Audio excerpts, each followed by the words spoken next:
commission will come to order. We'll begin with introductions. My name is Nick Neptune. I'm the chair of the City of Raleigh Bicycle and Pedestrian Advisory Commission. We'll proceed with our vice chair. Joe Caruso, vice chair and chair of the policy committee. Brian Thomas, Outreach and Engagement Committee. Celeste Bravo Taylor, Planning Committee. Jeronica Goodwin, Committee Unidentified. Pierre Tong, Planning Committee. Tammy Stern, Planning Committee. And I'm Elizabeth Alley. I'm on the Policy Committee. Kenneth Ritchie, staff.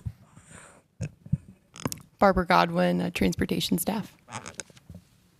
Thank you. And as a quick note, Ms. Goodwin has the selection of all the committees ahead of her, so we look forward to her joining whenever she's ready. She's recently joined us on the commission. We're very happy to have her. We'll proceed with an approval of the minutes from our previous meeting. Have the commissioners had a chance to review the minutes? And if so, do I have a motion to approve?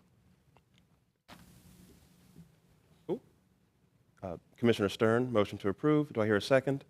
Second. I hear a second from Commissioner Thomas. All in favor, please say aye. Aye. Any opposed? Hearing none, the approval of the minutes has passed. We'll now proceed with public comment. Do we have any members of the public here to offer comment? Yes, please, if you will approach the podium here up front. And if you will please introduce yourself, your name, your address, and feel free to share your comment. Hi, my name is Margot Arrowsmith. I live at 1900 Trexler Court, zip code 27606. I'm here to talk about the bike lanes. I don't remember when they first started. It wasn't that long ago, but I woke up one morning and there they were. I don't remember anyone going around our neighborhood asking for impact before they did that. But I'm sure you did, so I would like to see the report that was written about how those bike lanes would impact neighborhoods. Can I get a copy of that, please?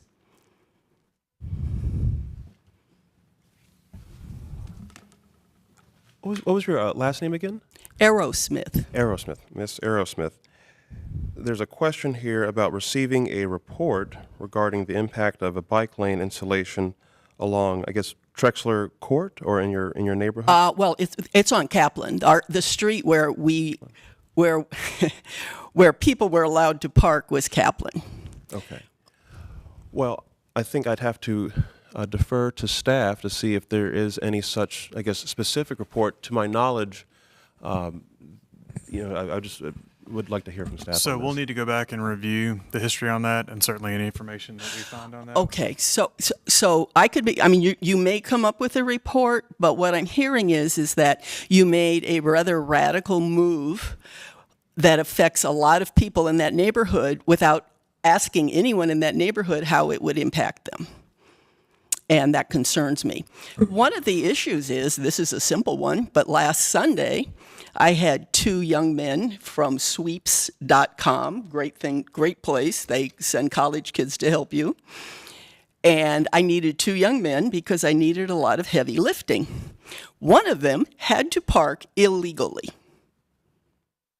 So basically, because of these bike lanes, I can't even legally have people to my house to help me lift furniture. When it first came, and I think our street, certainly in my area, our street was the first one. And I remember thinking, because I'm planning on having a lot of renovation in my home that I owned. We have, they're mainly townhouses where I am. Right now, I'm even wondering how we're going to have enough workers there to be able to do the renovations because they won't be able to park their cars. But, you know, I was looking forward to having a nice party.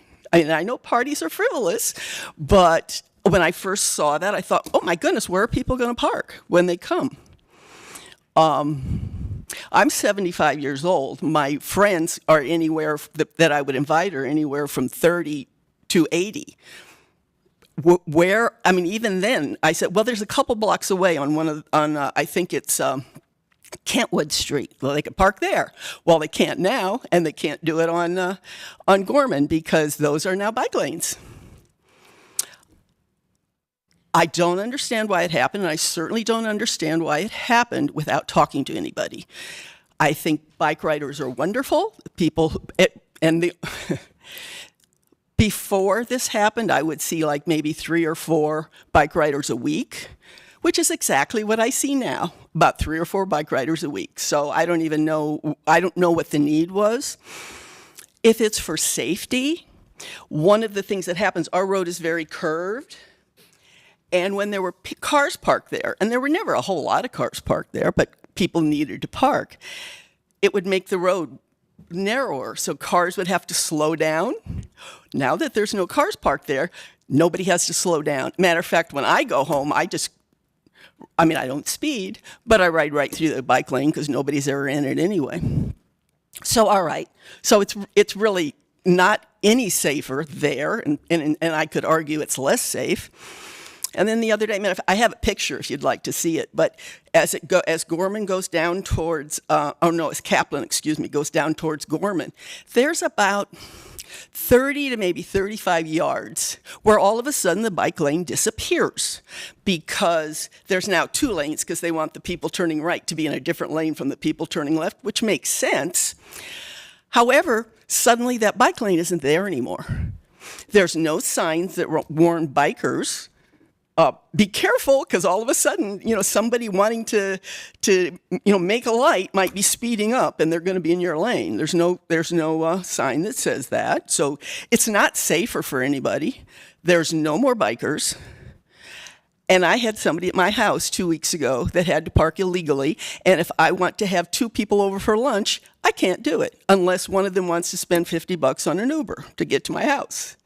So I've been thinking of possibilities. One is, there's a big grass space between the sidewalk and the street. You want the bikers to be safer? Let them ride there. And people could still park. You could, since it's all recreational, you could have them parking from, no parking from 8 a.m. to 11 a.m. I'd be fine with that. Ms. Aerosmith. Yes. First, let me just say I appreciate you taking the time and the energy to join us tonight. As chair of the commission, I've been on the commission as a volunteer since 2019. Mm-hmm. I couldn't specifically speak to the nature of the bike lane in your neighborhood and its installation, but I am familiar with our Bike Raleigh plan that I believe we developed back in 2015, and I think saw a subsequent sort of update to in 2019, if I'm not mistaken. And I think the idea is to invest in healthy, active modes of infrastructure to encourage other types of transportation. That said, I would love for staff to sort of look into exactly when this bike lane went into and I appreciate that. It doesn't matter at this point when I think we were like the first. We were certainly the first in my neighborhood. The point is that they, for the 2 or 3 people that ride on that street, and I have a big picture window right on the road, so I see them. For the sake of a few people who do recreational bike riding, our whole community has lost something that was important. People used that. And again, I use the example of I can't even have 2 guys come to my house to lift furniture legally. I have to break the law now to do that. Well, I would love to hear, from staff just a follow-up as to the exact sort of dynamics unfolding in this neighborhood. But I think that the commission has heard, unless there's further comment from the commission. Mr. Caruso? Yeah, I would just add, I would echo your comments to have staff bring back a more official report, but I will say that I know that we have heard about Kaplan Drive before. There was a gentleman that came before the commission about a year ago. Excuse me, I really somehow you guys' microphones aren't working. Yeah, so there was a gentleman that came before the commission about a year ago, I believe, and at the time, from what I remember, there were mailers sent out to all of the addresses and residents in the area. I believe that there was potentially some confusion or issues with owner versus occupant and something like that. I don't remember the specifics, but I know that at the time there was a staff communication that I believe some mailers were sent out. But I will say that I believe the commission certainly understands the frustration with the loss of parking. The thought behind it, and we certainly acknowledge that there is limited space in this area and a high demand for parking.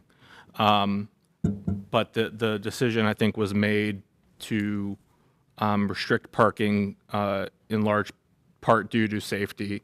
And as you mentioned, I haven't been out there recently, but as of a few months ago, I know that it was just paint. So I believe one of the things that the city has been working on is kind of going back and doing additional treatments where we will place kind of physical delineation between the travel lane and the bike lane to, as you mentioned, drivers very frequently drive into the bike lane.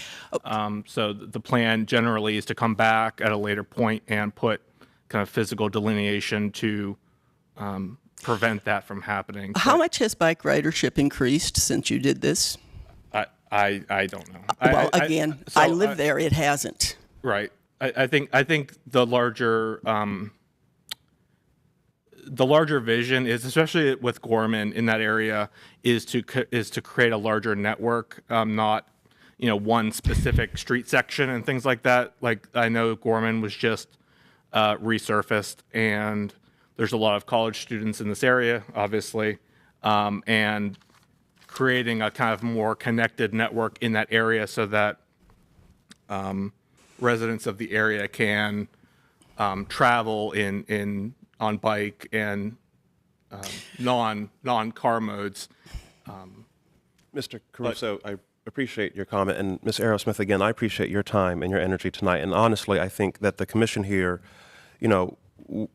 there's no interest in dismissing or discounting what your lived experience has been with this investment. I don't think there was an interest in your doing it. I just know that that's what happened. And I think that the commission appreciates hearing from you, and we will appreciate hearing from staff, okay, as it relates to what exactly is going on in Ms. Aerosmith's neighborhood. I have a question. Petitions, do they have to be on a special city petition thing, or can I just print up petitions? How does that go? Could staff respond to the question, please? Are you referring to a petition to speak in front of? No, the council? I'm referring to petitions of people in the neighborhood who will sign to say this has been negative in my life. By the way, where in my section, and I own my house, however, probably about 2/3 are owned by college students, and not a one of them owns a bicycle. Just saying. It's like you penalize the entire neighborhood to help a few people. I think it would be great. I think it would be great if we had a bus system where you could go anywhere in this town on the bus, but we don't. I think it would be great to have bicycles. I like seeing bicycles there. They did just fine when people were parked. Matter of fact, when I was driving here on one of the roads I went, there was no lane, and she was going around the parked car. She was doing just fine. College student. Bicycles are great. What has happened is you have sacrificed the ability of a huge population, matter of fact, the entire neighborhood, to have company over, to have workers come for convenience for the sake of a couple of people. Ms. Aerosmith, again, I think that the commission has heard you, and we appreciate your comment. And in fact, I tell you, I would be willing to go out with staff to take a look at the neighborhood in question. I cannot speak to it in I would love to any sort of meet with you specificity, if you and I would would like to better understand what's going on there so that we can address it moving forward. Absolutely. You have my number? We can certainly, if you can wait just a few minutes, either myself or Ms. Godwin will get it. Thank you, Ms. Aerosmith. Do we have any other public comment? Yes, ma'am. You'll please step down, introduce yourself and your address. Hey, y'all. I'm Jess Frucht. I live at 320 Morrison, 27608 in the Five Points neighborhood. Going to be total switch of topic, a related topic, I promise. I moved back to Raleigh after being in LA for 10 years, and I bought my awesome house in Five Points about 3 years ago, just before the world shut down. And I imported with me my fiance, who is a SoCal boy and an avid cyclist. And in the time I've lived in my neighborhood in Five Points, I've noticed something, which is that my amazing historic neighborhood that I love so dearly has a great little intersection there, with some great little shops, and it's a kind of bustling. Well, actually, it's a very quiet little neighborhood. And very often we hop in the car and drive down Capitol and hook around and head up to Oakwood and Mordecai to go to the bars and restaurants over there. And we back and forth across Capitol, driving down and around every time to get around Capitol, or up and over on Whitaker, down and around on Peace. And it occurred to me that it would be so amazing and be such an unlock for both residents of Five Points and residents of Oakwood and Mordecai to be actually built a pedestrian bridge across Capitol. Not unlike the beautiful pedestrian bridge you guys put in across 440 that connects the Art Museum to the sort of center city area.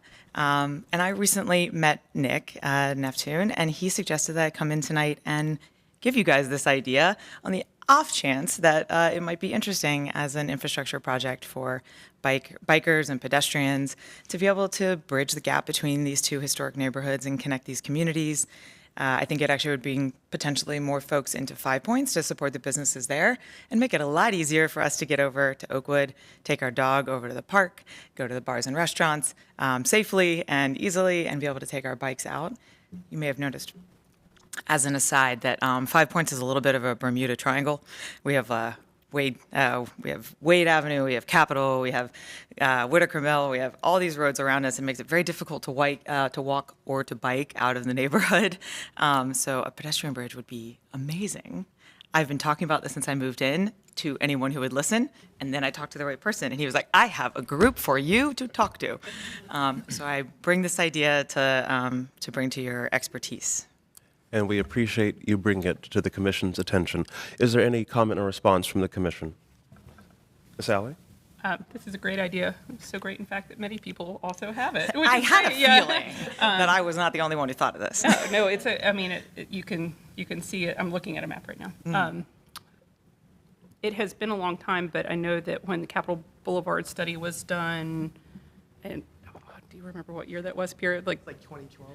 Yeah, maybe 2012 or even earlier. This was one of the concepts that was considered, and I remember it being exceedingly difficult because of the span, because where they were looking at would have to cross Is it the train tracks? 2 sets of train tracks Yes. and Capitol Boulevard and creeks and things like that. Nonetheless, I think that the intent of it, which is connecting those, should certainly be noted, and we should continue looking for, if it is not the bridge or it's not the bridge in that spot, what are the ways that we can connect those communities? I live on the other side of Capitol, and for me to get to you, like I Down can and around, see them both up and on the over. map, but yeah, it's and I would say truly none of them are accessible if you're not in an automobile. So, thank you for your comment, and thank you for your enthusiasm. Keep pushing. Thank you, Ms. Alley. Mr. Tong? Commissioner Alley stole my thoughts. Mr. Caruso? We both have.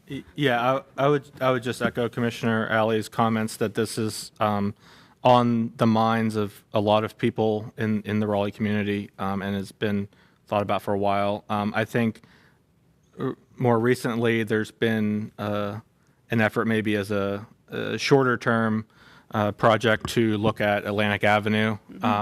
It is more a circuitous route, but it is a bridge that exists. So looking at improving bike facilities, bike and ped facilities on that bridge to connect to Whitaker Mill as a connection point. I don't know of any kind of specific capital plans in progress, but I know that there's certainly been a lot of discussion around that, and I would say, just kind of as a general comment or recommendation, that if you want to kind of continue to advocate probably focusing on that in the short term would probably be more fruitful while we kind of figure out a longer term solution as a more direct bridge. Thank you, Mr. Caruso. Any comment from staff? So certainly, thank you for the comments. Certainly, I think one area of focus right now, as many on the commission are aware of, is the West Street Phase 3 that does connect up to the Greenway there at Capitol and Wade. So certainly that will bring connection down into the downtown area. There is certainly a noted gap in terms of getting over to Oakwood and Mordecai as it relates to P Street. Certainly that's something that's been brought up very recently, so staff is aware of that concern as well. But certainly noted on the potential. Obviously, I think when you start looking at it from a constructability standpoint, the rail, the creeks, the number of those things would come into play. But certainly, I think a noted idea to bring forward. So thank you. Thank you. Appreciate your time. Thank you guys for the consideration. The bridge may be a little bit pie in the sky, but I feel like getting those two neighborhoods connected would be amazing. So see what we can do. I'll probably talk to you guys again about it later. Thanks so much. Thank you very much. Any further public comment? Hearing none, we shall proceed with our presentations for the evening. Up first is the New Bern BRT and the bikes in the BRT lanes. So I will give a couple introductory comments as the team comes up to the lectern to speak. So for those that may not have been engaged on this conversation, back in late 2020, there was discussion at this commission with regards to the BRT, especially as it relates to downtown along Wilmington and Blunt.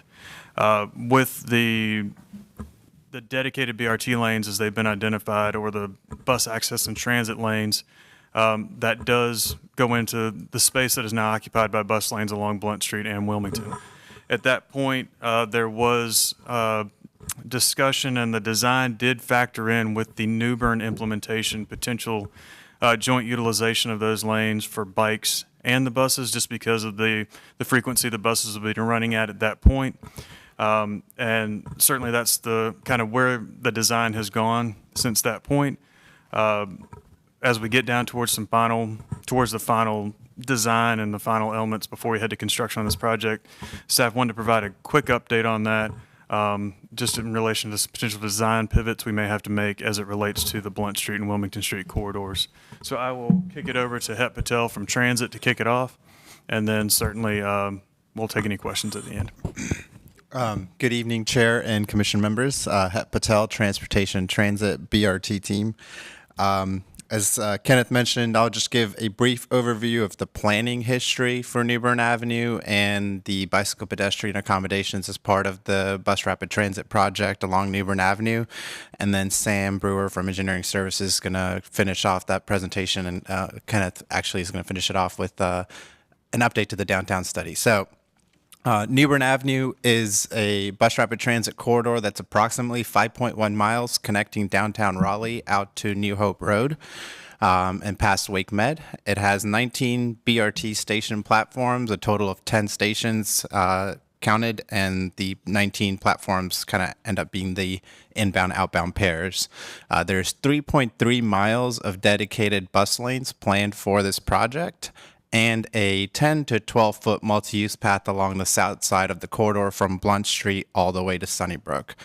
So that is a bicycle pedestrian facility, new facility that would be constructed as part of the bus rapid transit project that does not exist now. And there is, not on this graphic, but there is a 5-6-foot sidewalk on the north side of New Bern Avenue as well that would be constructed as part of this project. Just kind of the history of New Bern BRT updates to the Bicycle Pedestrian Advisory Commission. We've been here through various project milestones, and as Kenneth mentioned, have presented what the bicycle accommodations will be like along the entire corridor each time we've had these updates. Most recently in March, there was a city manager's update that kind of identified again the use of bicycles within the bus lanes along Blunt and Wilmington. As we've advanced New Bern Avenue to final design, there has been, so this is the visual, is it on timer?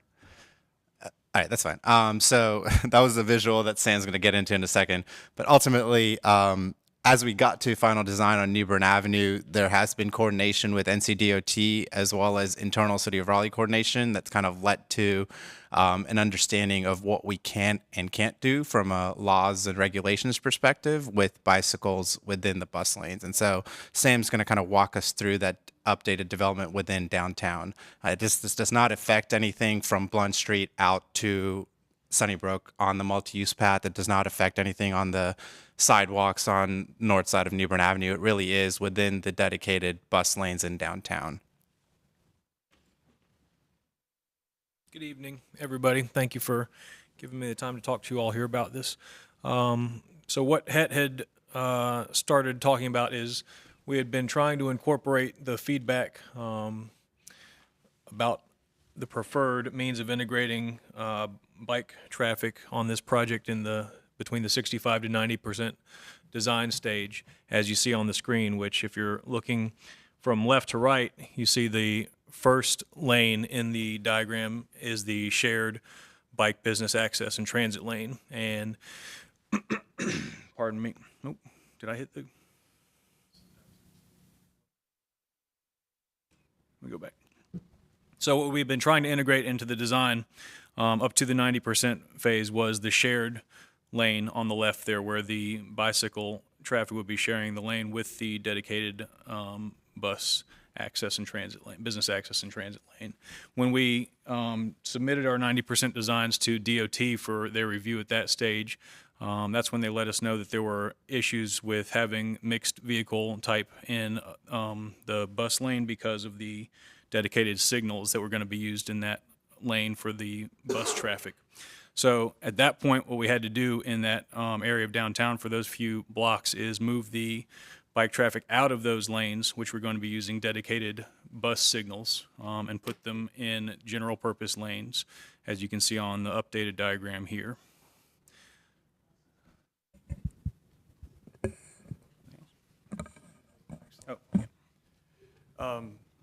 So certainly going into mixed traffic is not the ideal scenario.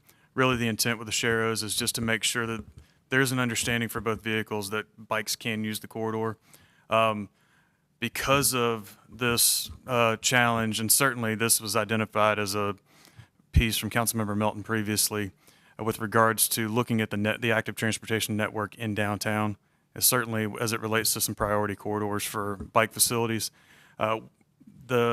What we have here is a schedule. So staff is in the final stages of putting together a request for qualifications to look at consultants to bring on for a phase 2 of the downtown mobility study, which will be focused on our active transportation, so pedestrian and bicycle facilities in downtown, really trying to help us identify what those key corridors may be. Certainly, we're starting to establish West Street as kind of that north-south corridor through downtown on the western part of downtown. Need to look at what the other corridors could be, and then certainly some east-west connections between those to maintain connectivity. So our goal is that we will be putting that solicitation out on the street in February.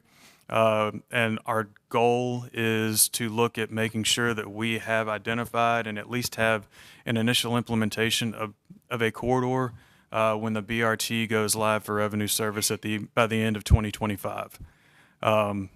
And during the actual construction, the bike lanes along Blunt likely will remain in place probably until the very end of the project, because really it's a resurfacing exercise in downtown with some restriping. The construction that's really in downtown is more geared towards the transit stops. And so there won't be a significant amount of heavy construction on the roadway. And so certainly that'll be one of the last phases of the project that will be delivered. And so that gives us time to be able to try and identify those corridors and look at what we can do to get facilities on the ground before that kind of Blunt corridor really does come offline. Ms. Sally? Question. In the sections, I didn't see any kind of curb delineation for the BRT lane. For the dedicated transit lane, is there any kind of vertical delineator, or is it just paint? Not within downtown. There's no physical separation. The bikes are going to go where they're going to go. But they won't trip a signal.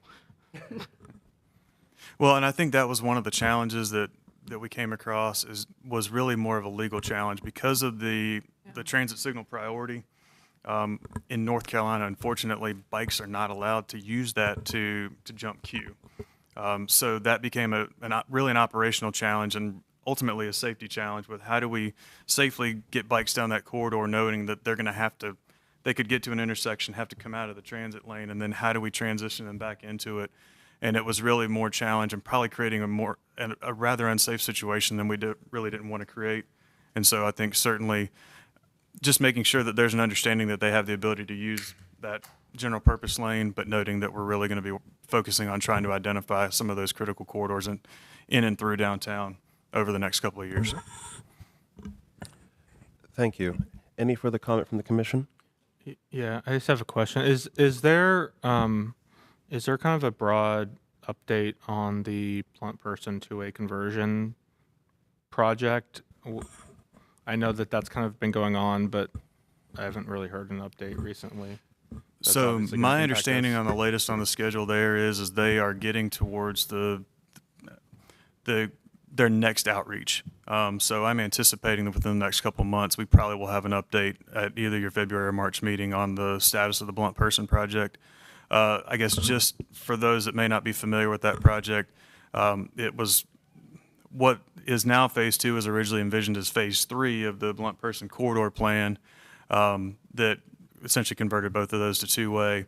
Because of some challenges, certainly with BRT and the operations there too, the project was rescoped to look at really some speed mitigation through the South Park area, and then the two-way conversion right now is planned from really the Morgan Edenton Street area north to include a potential roundabout at Delway, and then certainly there is a planned roundabout at Automotive Way. But we anticipate an update to the commission here in the next couple of months on that design project. Thank you. One question, if I may. Can you explain for us again where the treatment of the bikes in the vehicle travel lane, where that begins and ends on the corridor? I wasn't quite clear on that. I'll let Het speak to that one. I want to say that it starts at, I think the buses turn off of Edenton and then it goes down to Hargett. Yeah, so it would really be on two streets within downtown, which is Blunt and Wilmington. And on Blunt, it's from Edenton south to Hargett. And then on Wilmington, it's from Martin up to Morgan. So it's those two blocks at the moment as part of Newbern Avenue that this specific design situation is occurring. As BRT designs advance for the other corridors, there are some other challenges with Southern Corridor and Western Corridor also utilizing Blunt and Wilmington. And so that's when the need for the mobility study in the future to identify a parallel corridor for bicycle pedestrian, or more specifically bicycle accommodations. What's going on the block of between Hargett and Martin? Like that's the Go Raleigh block. How is there going to be a transition, or what does that look like? So at the moment, at Hargett, the bus lanes will end for Newbern Avenue, and the bus has a queue jump into general purpose traffic. And so that's where the bicycle lane right now from Hargett going down south on Blunt will remain as part of Newbern Avenue project because we're not touching that frontage. Ms. Alley? A question that came up, and forgive me, this might be about the Southern Corridor and not the Newbern Corridor, but there was a question about how we were going to fit transit stops into sidewalks that aren't the dimension that are shown in your section. That we talked about like bump outs or how we're going to share this space, and I was wondering if there's been any resolution there. So I will say, I guess in areas where there is some conflicts there, in most situations, BRT is probably taking that parking to trade off and build the station out into the parking lane. Great, thank you. Any further comment from the commission? Thank you. Thank you. Thank you, guys. We'll proceed with our second presentation for the evening, Bike Lane sweeper pilot, the bike lane sweeper pilot.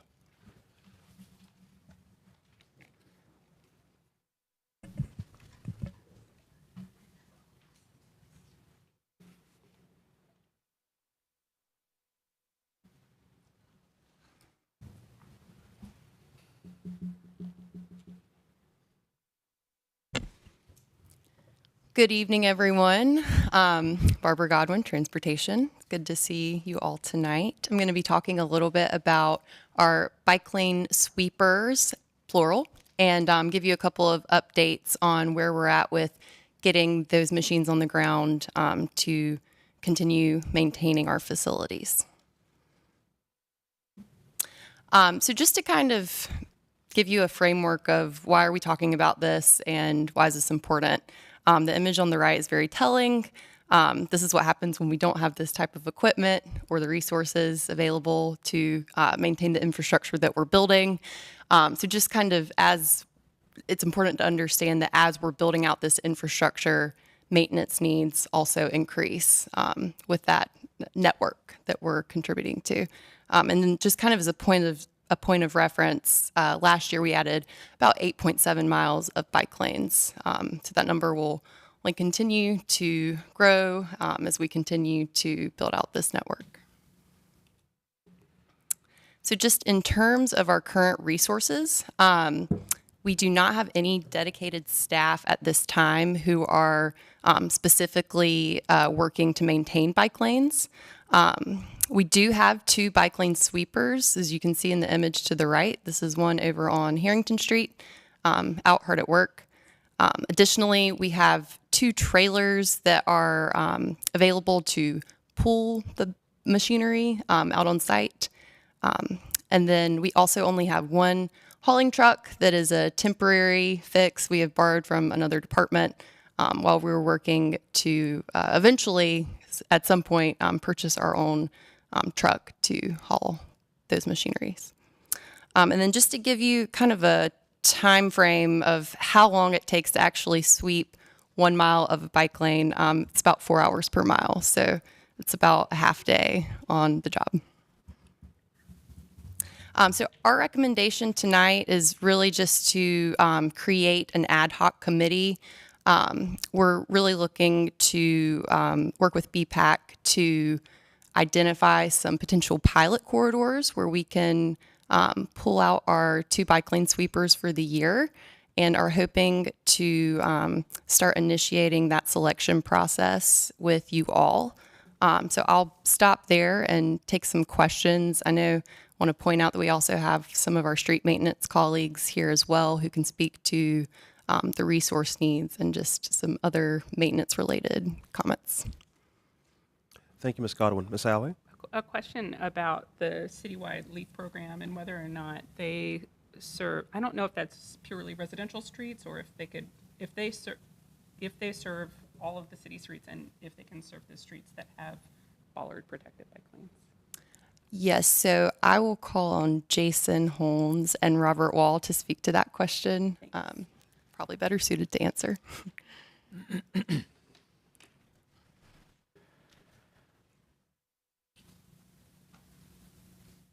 Good evening, everyone.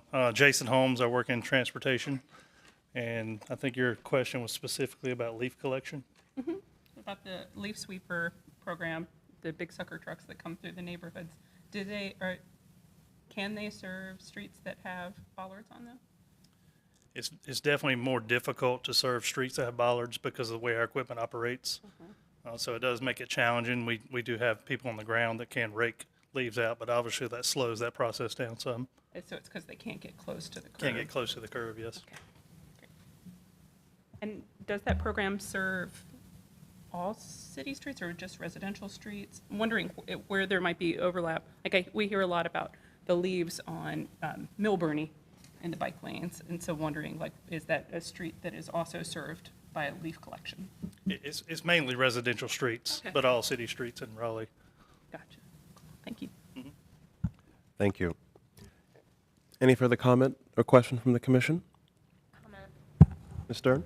My friend saw the little bike lane sweeper out the other day and got super excited. So word is out.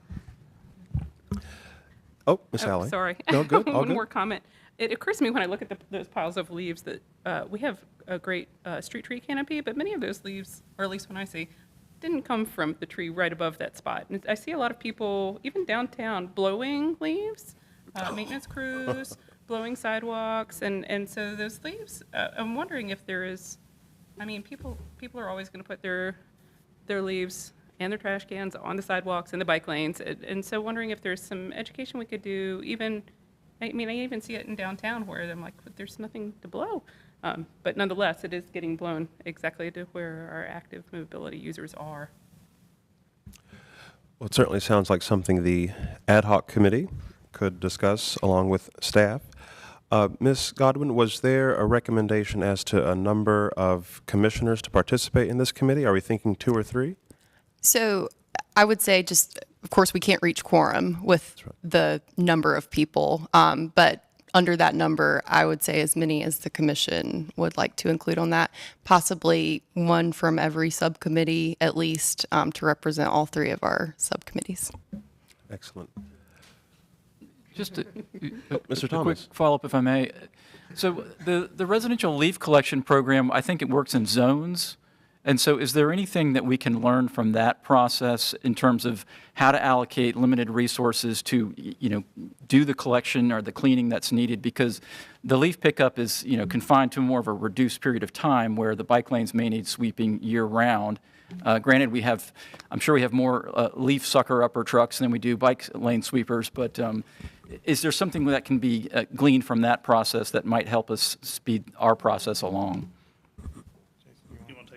Yeah, certainly I think that's some of the information we want to try and glean from this pilot exercise.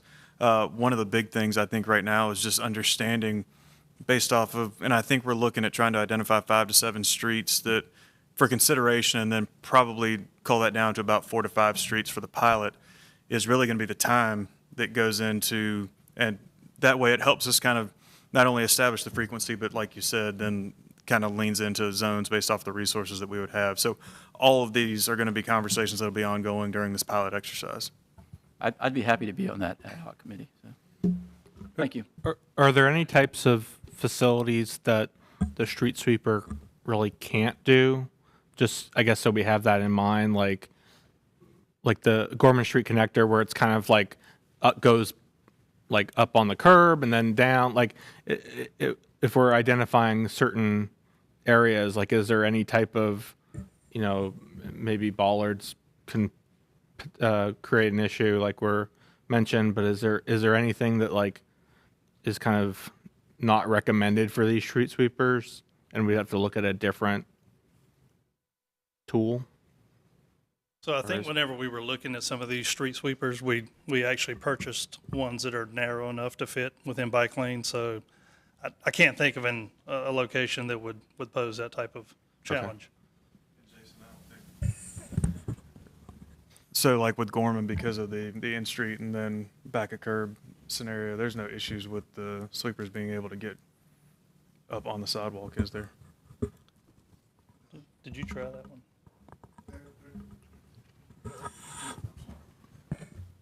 Robert Wall, I'm the supervisor in charge of all the sweeping. These sweepers are designed, it's got a small pickup head. It's as simple as pushing a button and everything comes up, and if you go slow enough, it'll jump the curb. Okay. Then you can hit the button, everything goes back down, it sweeps. You can hit the button again, it comes up, you go off the curb. They're pretty sturdy as long as you utilize it the way you're supposed to. It'll go up curbs, and it's designed, the brooms will come in, and it's at its narrowest is 4.5 foot wide. So it can go through tunnels. There are tunnels that it can go through and actually sweep the tunnel. Wow. Sidewalks too. Yes, Thank you. Just real quick, I think Councilmember Harrison has a comment, please.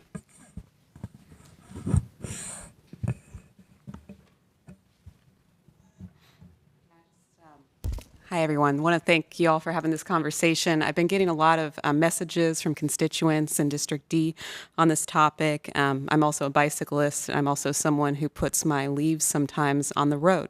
And so I really love that all these folks are here, and I just wanted to ask a question about the zone pickup for leaf pickup. I know that the calendar schedule is not always accurate, and so I know myself, I have made an errors at times in putting leaves out, I think too early in the schedule. And then they're out there for sometimes weeks at a time. And I'm wondering if there's also a coordination aspect to this. If folks are putting leaves out when they're not going to be picked up, at a certain date, maybe we shouldn't be encouraging that. There's also a stormwater drain concern, and water quality issue. And so I'm just curious about how all these things interact and excited that we're having this conversation. So thanks. Thank you. Sir. I think there's definitely opportunity there for education, especially when it comes to loose leaf collection.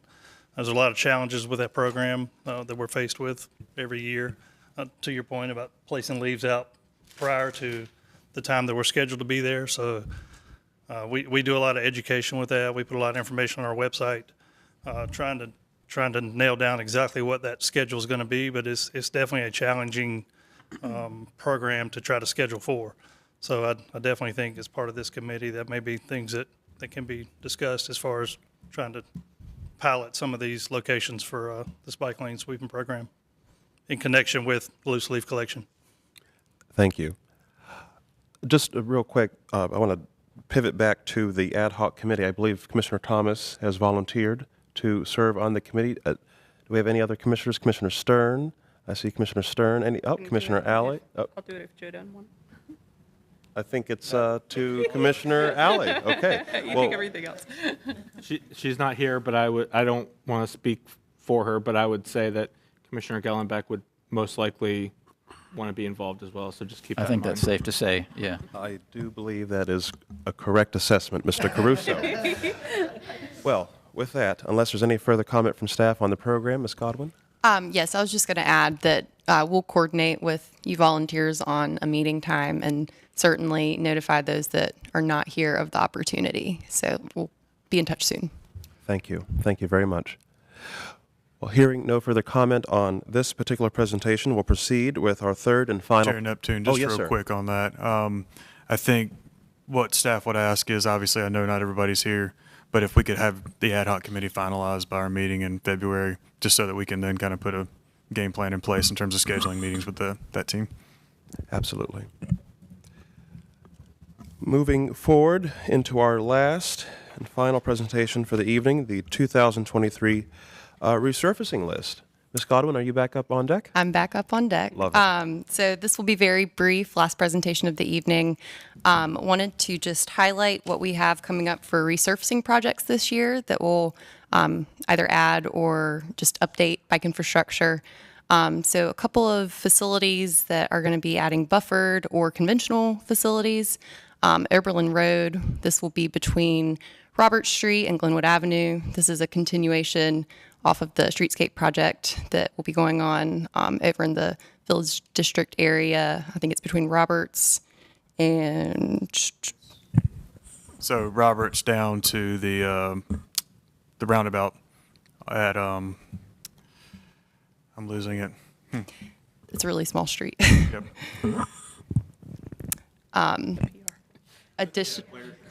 Yep. Players Retreat.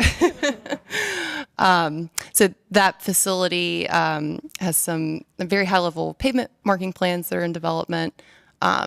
It's a kind of hybrid version of buffered facilities when we're able to fit those, and also conventional bike lanes along that stretch.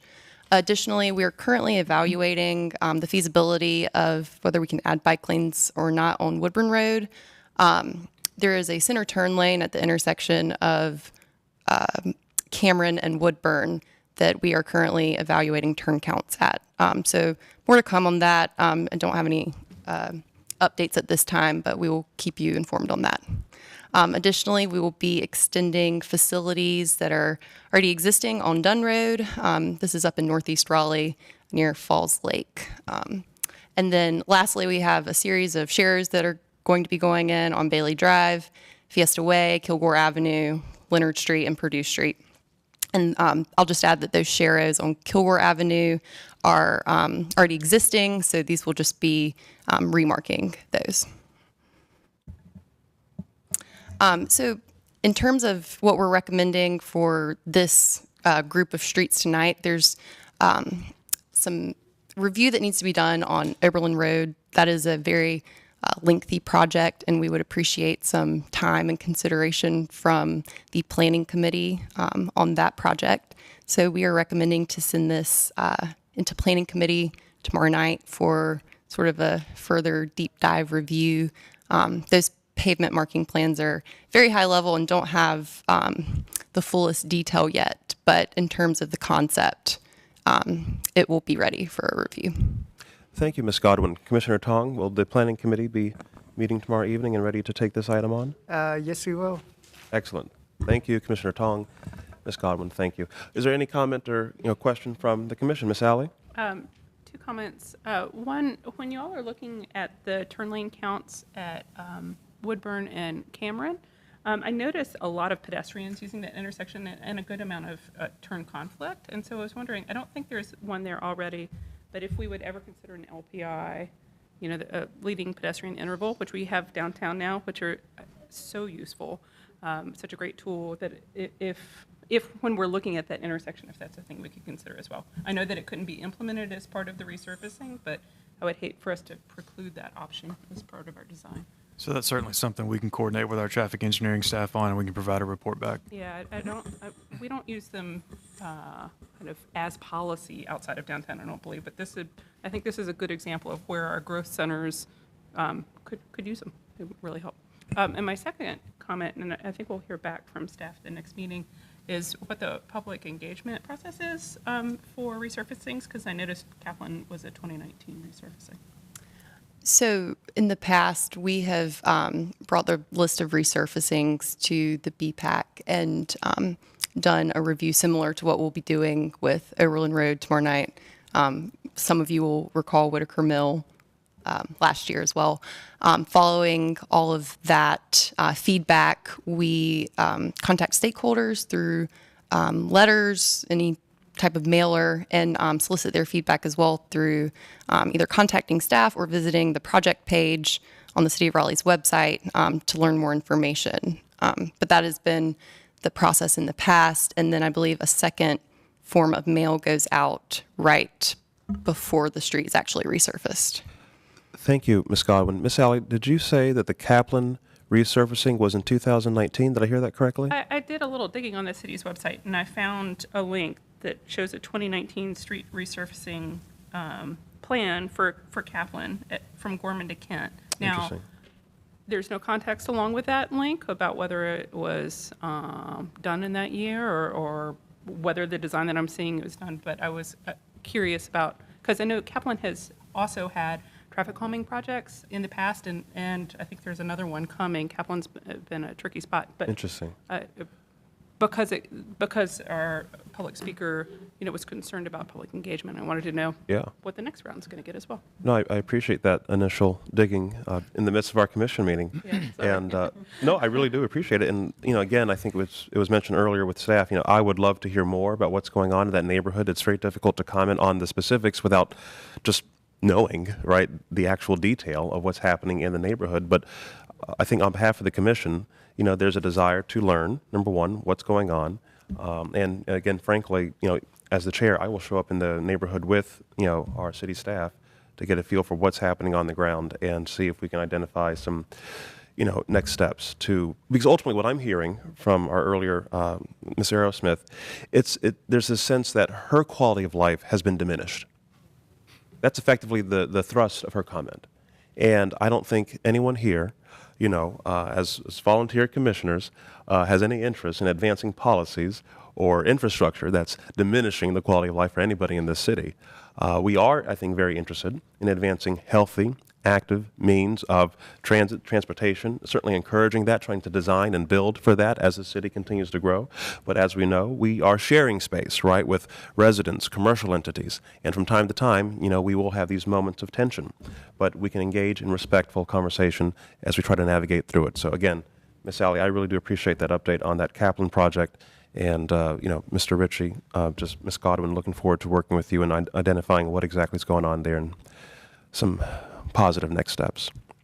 Okay, Any further comment with regard to the resurfacing list? Mr. Just Thomas? real quick, if I may ask for a very brief update on the Oberlin Road Streetscape project. I think that was approved like 8 years ago, and maybe it's gone back out for rebid. Just very briefly, I'm just wondering where we are on that. So based off my last conversations with the roadway design and construction team, they're anticipating that to go back out for a rebid here in I would say the next month.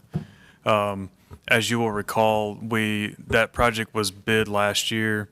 We received one bid. It came in at about 150% over budget, and so that one bid was rejected. And we've gone back. The team has looked at a couple things, and then certainly anticipate putting it back out here shortly. With part of the impetus behind the review, this kind of preliminary review of the Oberlin Road, is we are looking at bidding the resurfacing of Oberlin Road as a bid alternate, which will give us the opportunity to see what pricing comes back at and potentially bring those two projects together to do Oberlin Road under one contract. If not, Oberlin Road will be captured as part of the city's annual resurfacing contract. Gotcha. Thank you. On Woodburn, what are the start and end points on that? It starts at Clark Avenue and goes through Smallwood Drive. Okay, thank you. And then on Oberlin, same thing? For the resurfacing, that's between Roberts and Glenwood. Okay. Ms. Allen? Sorry, I have so many comments tonight. In the past, one thing that's come up, I think we're really seizing the opportunity with resurfacing, but we have in the past missed opportunity in coordinating with our public utilities department when they're tearing up a street that has to be repaved and getting our facilities installed as part of their projects. Is that something that we've made any headway on? It might be a separate bucket, but the road I'm thinking about is Hodges. So certainly there's a lot of coordination that's going on with Raleigh Water as it relates to that, whether it's resurfacing and whether we go back out and resurface on the back end of their project being completed or whether they're doing it, we are coordinating with them to try and make sure that we're meeting the transportation infrastructure needs at the same time that they're there, trying to minimize impacts on communities. I know Hodges is one that has come up quite regularly. So certainly conversations continue to go on with Raleigh Water about partnership there. That's great. Thanks. Thank you. Any further comment from the commission? Yes. Just a question to go back to neighborhood engagement. There's an app called Neighborhood. Have we ever thought about putting announcements of any of the sweeping or resurfacing on those apps? It's right at your fingertips. Most people have it, just so that residents are informed of any changes or any activities or planning events that we might have in place. Have we ever thought about just doing more areas of notification to residents? Prior to responding, are you referring to the app Nextdoor? There's one called Nextdoor and Neighborhood. And Neighborhood. Yeah, Neighborhood. And I see ads all the time, but that might be a way to engage residents and inform them ahead of time. Certainly appreciate that feedback. I don't know that Nextdoor or Neighbor has been utilized for resurfacing.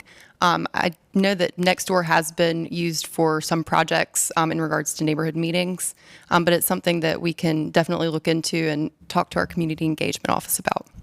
Well, and certainly I think it's true that our city staff, I believe, makes an effort to leverage a lot of the various social media platforms, whether it's Nextdoor or Facebook or just it's like trying to leverage any means necessary to convey and communicate information. So I think the more, the better, effectively. So I appreciate the observation. Any further comment? Hearing none, Ms. Godwin, thank you for your back-to-back presentations. We shall proceed here. Oh, with the chair's report. Okay. Well, we'll try to keep this brief. It is 7:04. We're making record time. You love to see it. Okay. Well, since we last got together, we are now, of course, into the new year. Happy New Year, everybody. I've had the pleasure of attending a number of meetings and celebrations, really. I was able to attend back in December the 15th an Appearance Commission meeting to hear a bit more about the Midtown waterfront project, which involves some greenway infrastructure, in addition to some other outreach and engagement related projects through the Appearance Commission that they're sponsoring.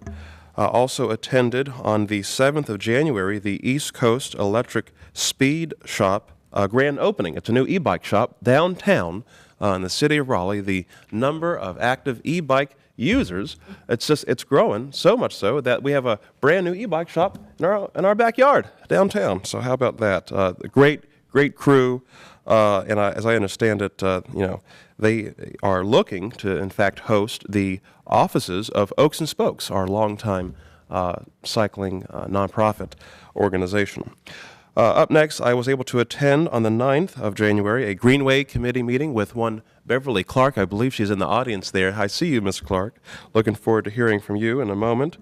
On the 19th of January, I was able to attend a Triangle Bikeway Regional Advisory Committee meeting to hear updates on the work being done with the Triangle Bikeway.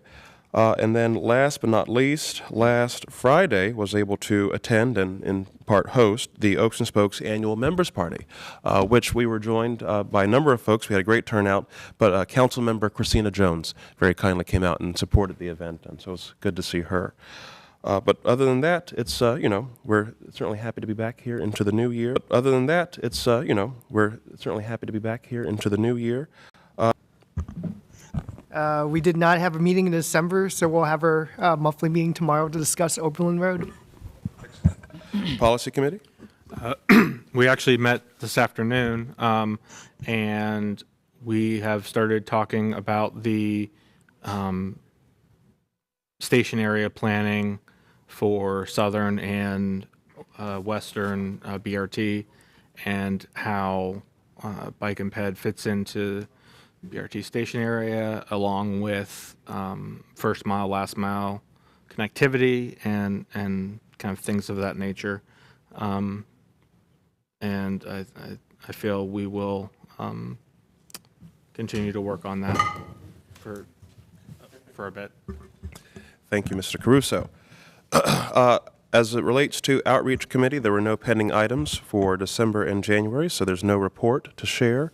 I did a little bit of ad hoc outreach. Oh, hello, Commissioner Thomas. I'd love to hear about it. The fine folks who have opened Riparian Provision Company on South Saunders Street. This is kind of the sister store to Pelagic Beer and Wine, which is in the Person Street district.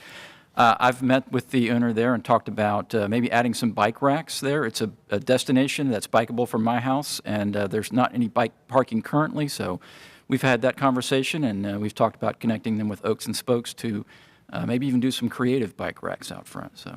Well, don't you just love to see it? I love the initiative and the energy, and in fact, that reminds me that much like Mr. Thomas, I too and Mr. Caruso, a handful of you here around the table, have had an opportunity to engage in conversation with other cycling and pedestrian advocates in our community to start thinking about ways in which we can organize and support our city as we prepare to embark on the transportation bond campaign. We're very excited to support staff with this upcoming transportation bond, and we can't wait to see the allocation of funds for all the multimodal projects and bike lanes and just sidewalk improvements. Just can't wait to see it. So either way, I look forward to working with this commission and being a part of that conversation with city staff.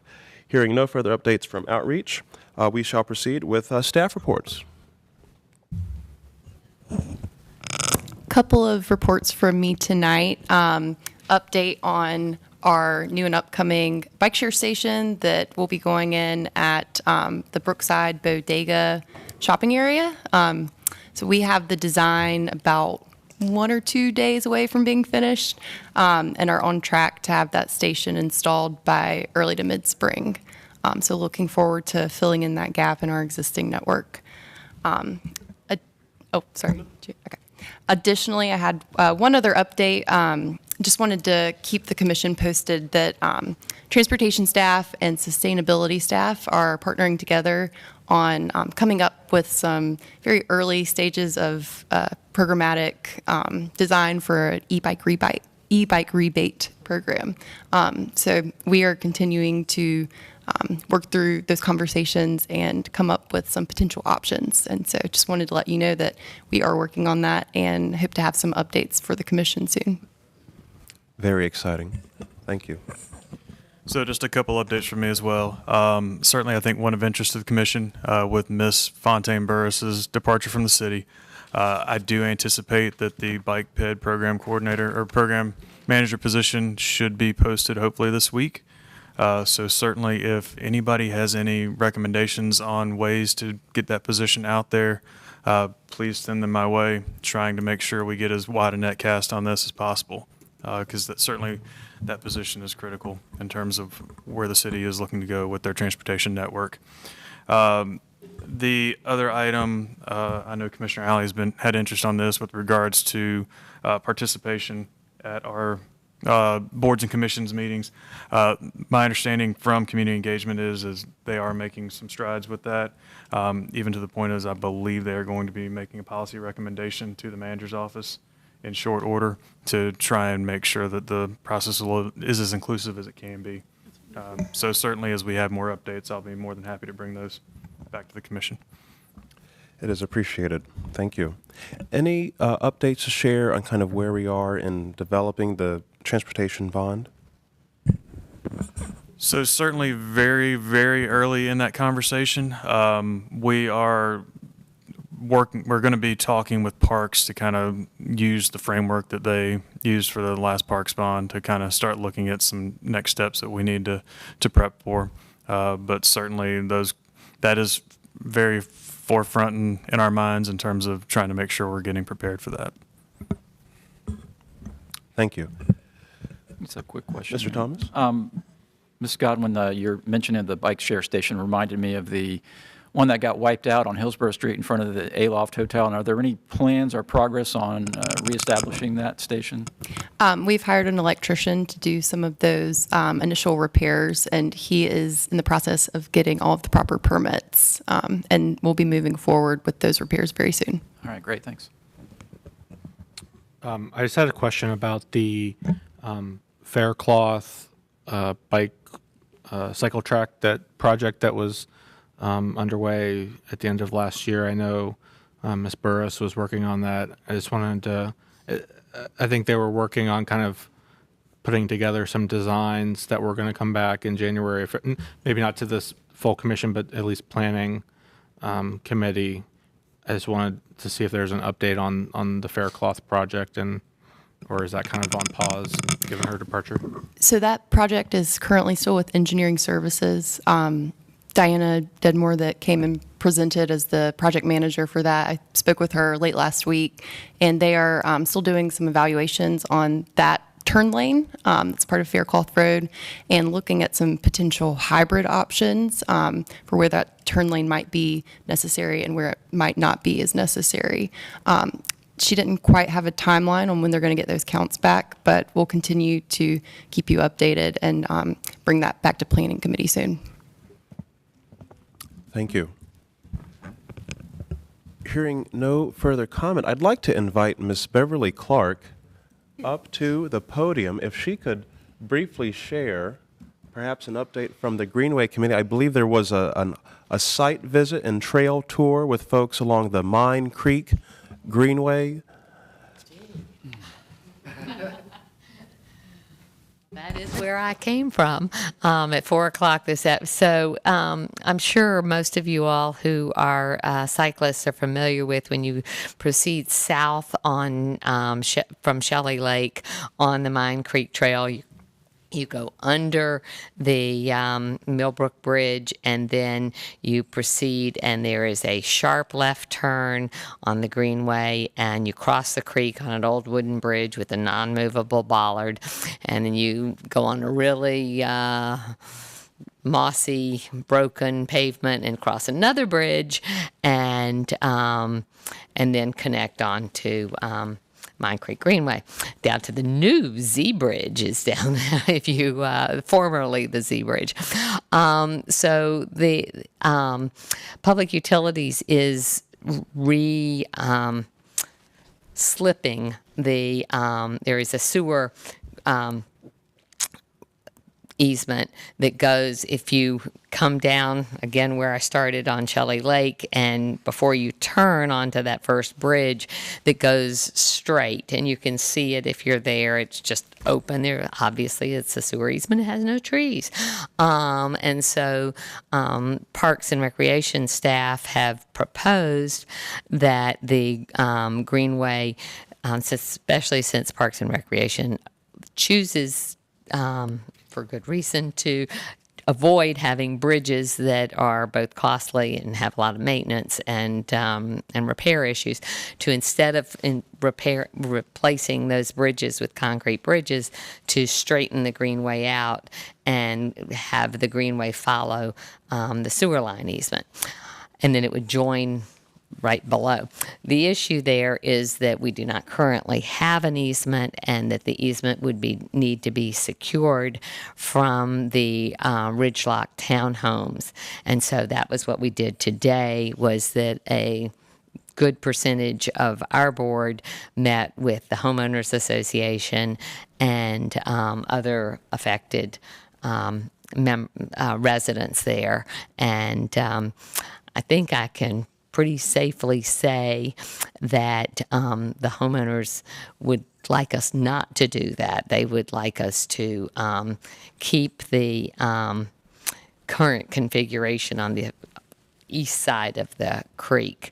The real downside to that is the number of trees that would have to be removed, because as if you're familiar with it, there are a lot of great big trees that are literally erupting the pavement, and so all of that would have to be cleared out, and it would be a very substantial loss of tree canopy. And of course, we're there in the wintertime. It's even hard to say how much tree canopy we would be losing. So we certainly were there to listen and hear and ask a lot of questions, and staff will be taking what they heard from the community back, and probably won't be coming to our board in February, but maybe March or even April. But so we are fully engaged on the matter, and I hope that covers that. Thank you, Ms. Clark. Well, now we may proceed with, and I'd like to welcome Ms. Gellenbeck. Commissioner Gellenbeck, good to see you. Yeah. We will proceed now with general board comments. Any general board comments from the commission? Hearing none, we'll proceed. Oh, wait a minute. Oh, is that from that? This is where, because I know I'm late to the game. That was comments for that? Well, I had invited Ms. Beverly Clark, Sure. who's the chair of the Parks and Recreation Greenway Advisory Board, to speak to her recent site visit with the Mine Creek Greenway. But we had just wrapped up staff reports. That's You where did? we are. Okay, yeah, good. so we just wrapped up staff reports, and Okay, great. I slid Ms. Clark in there for just a moment. Excellent. But now we have a moment for general board comments, if there are any. Yes, I would like to. Thank you. And my apologies for arriving late, but this is really what I was hoping I could express. Over the weekend, I approached Tool Designs' Jared Draper. Yes, about my interest in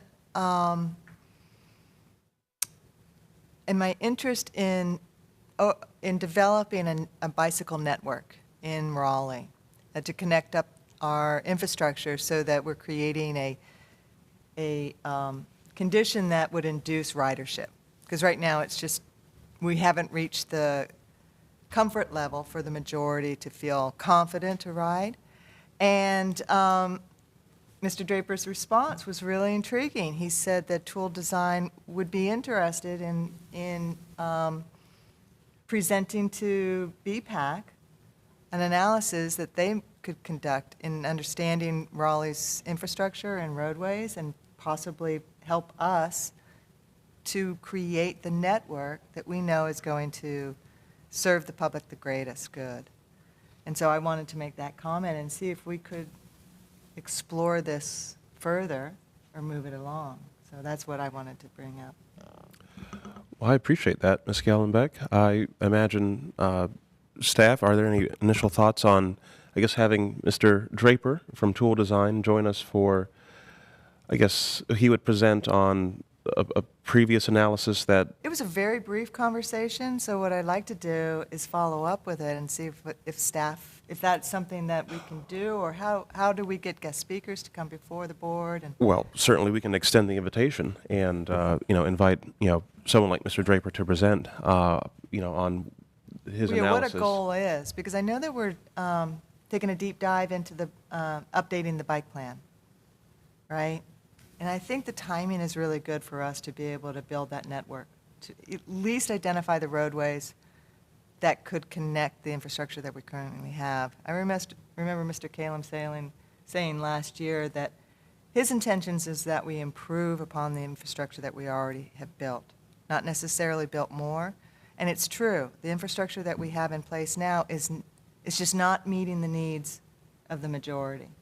We haven't really pushed, we haven't seen an uptick enough in bicycle ridership with the infrastructure we've done.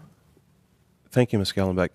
From what I understand, we may be getting to a place here in 2023 where, with staff, we may want to look at updating our Bike Raleigh plan. And again, I think we had a brief recap earlier as far as, I think we kind of, created the plan in 2015. There was a brief update in 2019, but here in 2023, this could in fact be a great opportunity to revisit the plan. Mr. Ritchie? And certainly there is an initiative within the city strategic plan that speaks to the bike plan. And so certainly that's something that we're working on right now, is the logistics of getting there. Yeah. Trying to identify the funding so that we can essentially go out, solicit for consultant to come in and be able to assist us really take a look at our bike plan, and frankly, from that perspective, look at an active transportation plan, not just the bike network, but also look at our pedestrian network and make sure that we're really capturing all modes of active transportation. What would we do to take this, casual conversation one step further so that we can engage with Tool Design, which that's their mojo? Well, I would certainly lean on staff to correct or clarify, but I mean, my sense is that the commission could certainly invite Mr. Draper, to attend a meeting and to speak on, his thoughts from his professional standpoint, with regard to our cycling, infrastructure. But as far as engaging Tool Design kind of moving forward, much like they were engaged in the city's updated Greenway master plan. That's true. I think the city has a public process that the city has to go through in identifying a consultant. But that doesn't preclude us as a commission from inviting Mr. Draper to, again, present at an upcoming meeting to at least share his initial thoughts, with the commission, and then, of course, it becomes a part of the public record. Certainly, staff can confirm, but I don't know that there's anything that preclude him from coming and speaking, whether it be on public comment or I can check on the logistics there in terms of what the most appropriate place would be. But to the chair's point, when we get to the point of the bike plan, we will have to do a public solicitation for that. I get that too. Miss Alley? I certainly don't want to preclude us from hearing Mr. Draper. I mean, he's very talented and he has a lot of local knowledge, but I just want to caution that there are many of those folks at other firms as well who will all be competing with one another to win an RFQ when it comes out. So I would suggest that perhaps we have like a less formal conversation, less addressing the commission, and perhaps it's hosted by Oaks and Spokes or something like that, that we could have a series of speakers even, I think about some of Tool's competitors that are in town. I just don't, I want to make sure that we're gleaning information and being productive, but not creating even an appearance of a conflict of interest. Miss Alley, I really appreciate that observation, and I think Having been on work like this before, yeah. I would be all over an invitation, right? Well, it does sort of, let's say we were to proceed by extending this invitation to Tool Design. It just sets this precedent. We've opened the door all of a sudden to now having to invite all the others, when might be great. It could be, but I deeply appreciate that we have a long-standing, cycling advocacy organization called Oaks and Spokes. I think that they would love to organize a series of events and talks and lunch and learns and et cetera in collaboration with these various design firms who have, studied not only Raleigh's infrastructure, but, infrastructure across the country and It might around be the a way world. to build excitement for and advocacy for funding for an update to the bike plan. Yes, agreed. Well, I would love to lean into that direction in terms of moving forward, maybe engaging our partners with Oaks and Spokes and seeing if there's a willingness or an interest in setting up or facilitating a series of talks, kind of public events, meetings Sure. with, tool design and others. Right. Thanks. Okay, thank you. Any further comment during the general board comments period? I have another one. Yes, Ms. Gellenbeck. I'm interested in knowing about Whitaker Mill. I keep asking about that in the same vein that Brian keeps asking about Hillsborough Street. My impression is that Whitaker Mill's bike infrastructure is going to get protected vertical delineators added. Is that true, or is my memory not serving me well? That was part of the discussion with resurfacing. It was not a part of the funding mechanism that was included in resurfacing. It was intended for us to go back at a later time and program that into the Whitaker Mill facility. Okay, so that is not on the docket We don't. now, but it could be.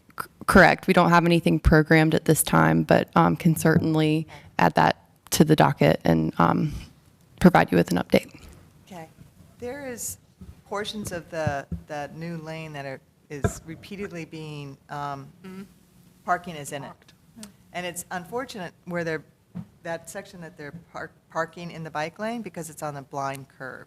So you're traveling Construction east sites. on Whitaker Mill, just where Noble Road is. It's just where the bike lane kind of starts. And you come around the corner, bicyclists are forced into the vehicle lane because of the parked vehicles. They are full of construction construction vehicles, construction worker vehicles. I don't feel comfortable approaching them to enforce it, but I see it regularly. And it seems like Commissioner Alley sees them too, so. Oh, and there's speaking of that, the protected bike lane on Harrington near, just south, I think, of North Street, there's a consistent blue dumpster or one of the green dumpsters that's rolling into the bike lane, just as in the same vein that it was happening on West Street. So that is been. It's moved to the sidewalk now. It gets on the sidewalk, sometimes it's in the lane. The owners of it are not taking the responsibility of keeping that out of the active travel lanes. Sorry, hate to be the bearer of bad news, but I don't know how we tackle it without telling somebody.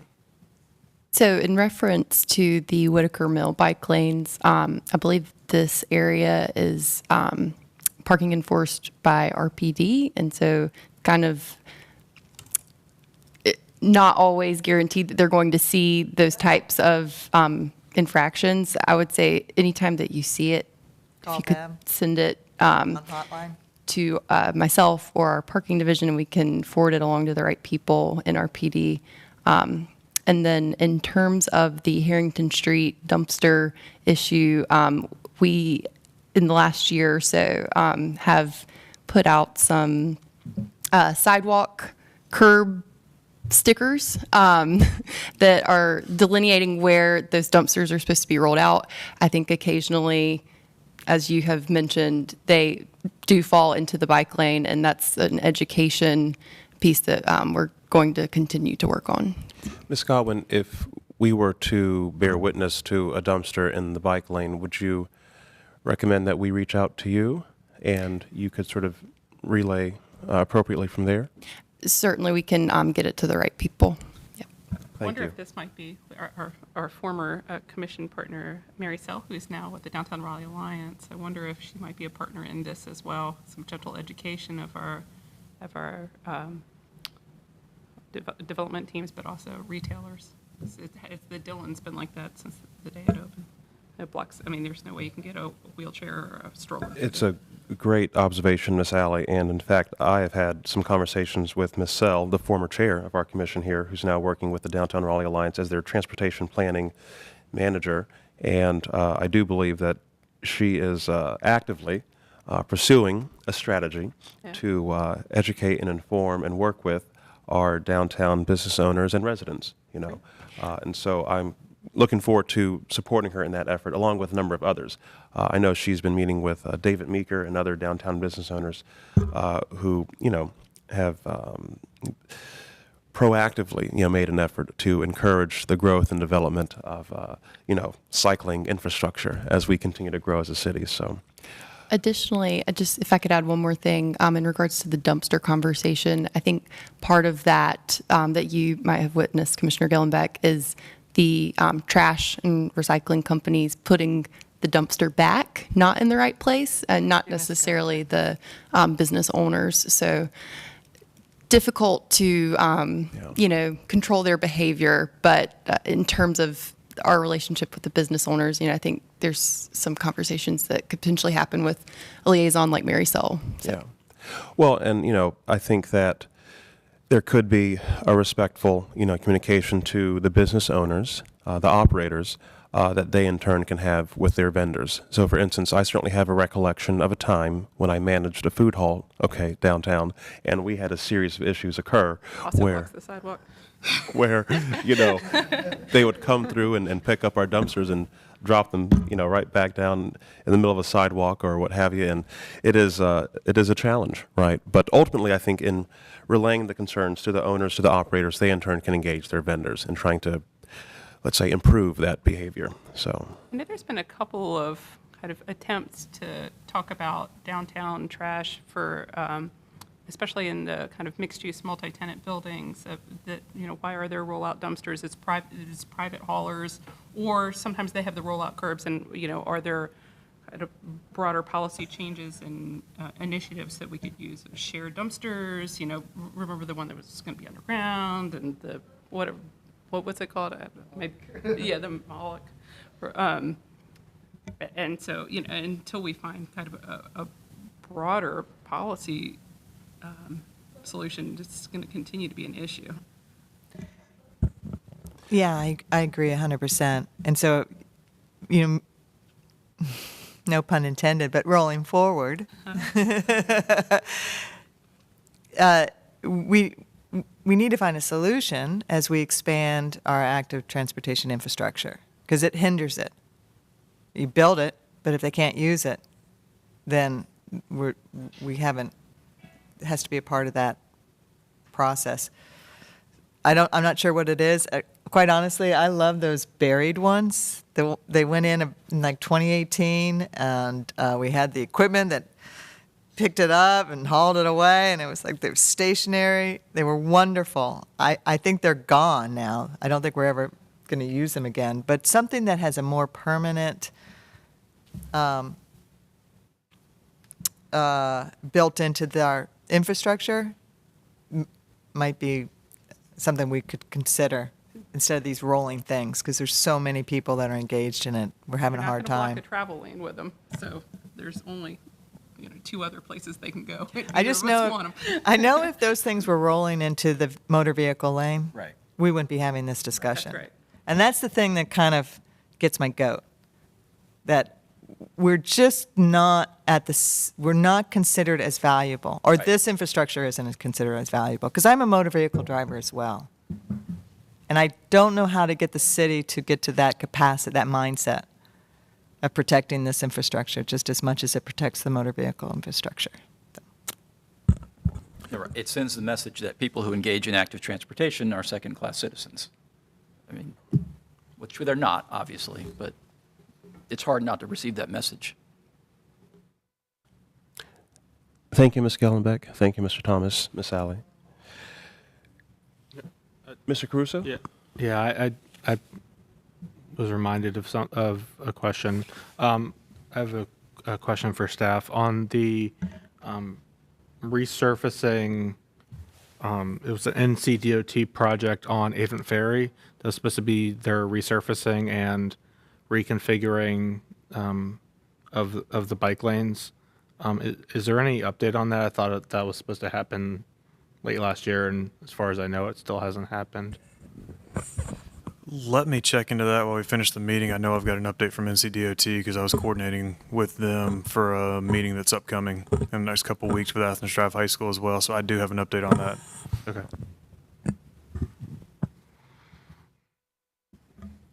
Any further comment from the board? Hearing none, do we have any upcoming events? Hearing none, we shall confirm that our next Bicycle Pedestrian Advisory Commission meeting will take place on Monday, February 20th at 6 p.m. right here in council chambers. And I think with that, we are, oh, Miss Alley. I have one thing that came up today at Policy Committee that I just thought about. We asked a question about how to engage with the station area planning, and they are soliciting applications. Council is soliciting applications right now, or perhaps staff to go to council for their community steering committees. I'm getting that name wrong. But if you know folks that are interested and that live in or near the western corridor or the southern corridor of BRT, or that can advocate for active mobility, now's the time. I think it's open for like another week. Thank you, Miss Alley. Mr. Ritchie? Just a quick update on the Avon Ferry. They're anticipating that it'll be done this spring or summer as part of their annual resurfacing. They don't know exactly the time frame yet. The contractor hasn't laid out their full logistics plan, but certainly anticipate it happening this year. Ms. Godwin? Sorry, housekeeping item. We actually won't be meeting in council chambers at our February meeting. This room is scheduled for another meeting that night, so I will reach out with information on where this meeting will be held in February. Thank you. We'll just save the date till then. With that, hearing no further comment, the commission is adjourned. Thank you.